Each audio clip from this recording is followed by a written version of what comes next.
आज हम बात करने वाले हैं तुम्बाड़ मूवी के बारे में और जानेंगे कि फिल्म कैसी लगी।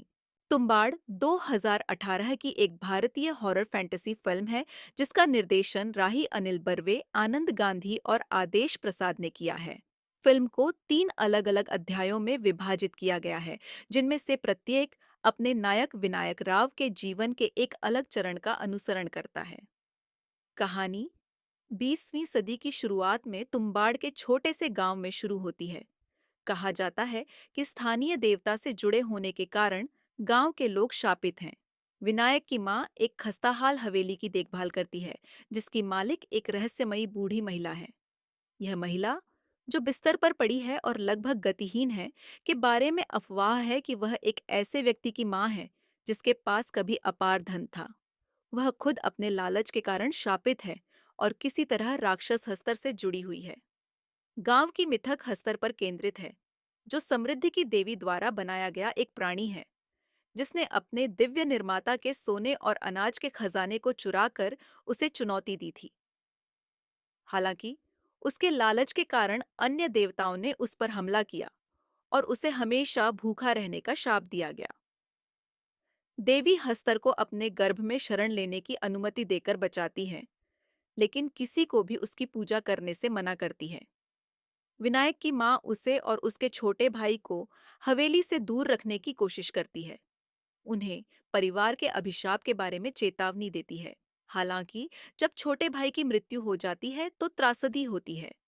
गरीबी से तबाह और हवेली की देखभाल के बोझ से दबी मां विनायक के साथ पुणे चली जाती है और उसे चेतावनी देती है कि वह कभी तुम्बाड़ वापस न आए। पहला अध्याय, तुम्बाड़ में वापसी।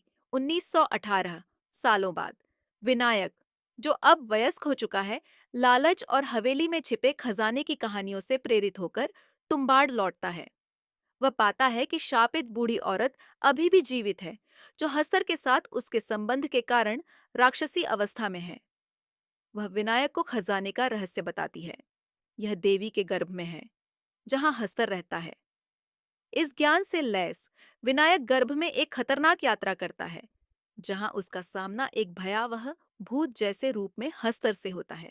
हस्तर अपने शरीर से निकलने वाले सोने के सिक्कों की रखवाली करता है, लेकिन विनायक एक सिक्के को चुराने में सफल हो जाता है और बाल बाल बच जाता है। यह हस्तर के साथ लगातार खतरनाक मुठभेड़ों के माध्यम से विनायक की धन संचय करने की यात्रा की शुरुआत है। दूसरा अध्याय, विनायक का धन और वंश। 1933। इस अध्याय में विनायक को पुणे में अपेक्षाकृत विलासिता में रहने वाले एक धनी व्यक्ति के रूप में दिखाया गया है। उसका एक बेटा है, पांडुरंग, जिसे वह पतन और लालच की दुनिया में पालता है।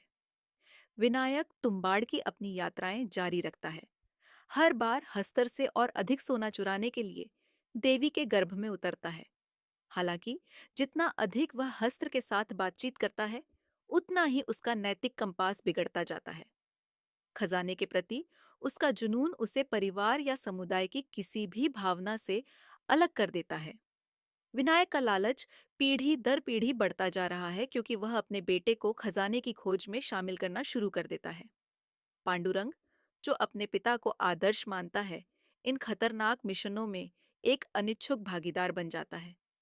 इस बिंदु तक विनायक ने हस्तर के कई पुतले बनाने का तरीका खोज लिया है, जिससे उनका ध्यान हर बार अधिक सोना चुराने के लिए काफी देर तक भटकता रहे। हालांकि यह प्रक्रिया हर बार जोखिम भरी होती जाती है, क्योंकि पुतले बढ़ते जाते हैं और गर्भ के भीतर का क्षेत्र तेजी से शत्रुतापूर्ण होता जाता है। तीसरा अध्याय, दुखद परिणाम। 1947।